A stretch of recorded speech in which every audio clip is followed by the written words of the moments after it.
I think like when you notice yourself in a suffering state, you have to consciously decide what's going to get you into a beautiful I have a state. 90-second rule. My 90-second, it should have been a 4-day rule in the beginning, maybe a 4-hour rule, because I'd get hooked, right? My brain would get hijacked and I'd be pissed off or frustrated. But then I eventually got it down to 90 seconds. And when you do it enough times, it's like a muscle.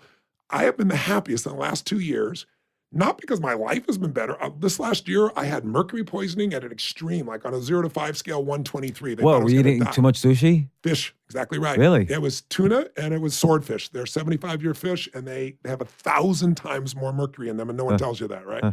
So it was really dangerous. I tore my rotator cuffs, snowboarding. I got spinal stenosis. They told me I'll never be the same. And I had the best year of my life. How?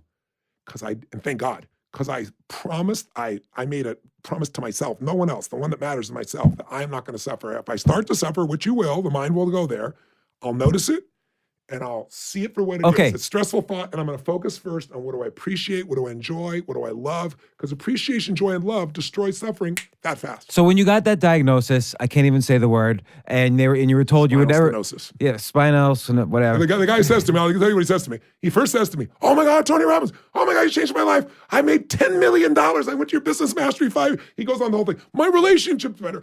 He goes, "Okay, now I have to be your doctor." You're gonna die. That's basically what he said. He goes, "Let me show you this spine." He said, "One hit and you're a quadriplegic. Life as you know it's over. You're not jumping up and down anymore. You're not playing squash. You're not snowboarding. You're not jumping around on stage." And I was just, I did suffer because I wasn't prepared. It's like somebody punching you in the gut when you weren't ready for the gut. You know, so I thought I was coming in to get some PRP for my shoulder. He tells me I'm not going to function ever again. But what's great is I started to suffer. I caught it. I got out and I was doing what I do best. It's like, they all say there's no solution. I called 4 other people, no solution. I kept searching and I found a man in Melbourne, Australia, who sent me MRIs to show me 100 hours of hyperbaric oxygen at a certain depth releases 800% more stem cells than your body would never, ever get from any drug or any other approach. And the stem cells go and heal this. And so I was like, wow. So then he said, before you come, since you're going to be over here, it takes usually a week to get your blood done. Do blood first. Let's see if you have cytokines, inflammation, whatever. And when I was there, the man says to me, "You want to do a metals test?" I see, "You mean like mercury?"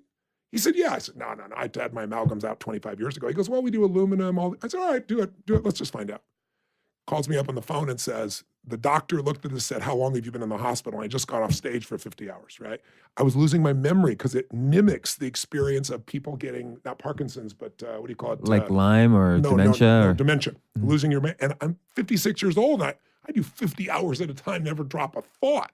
And all of a sudden I'm trying to think, what am I doing here? So it scared me.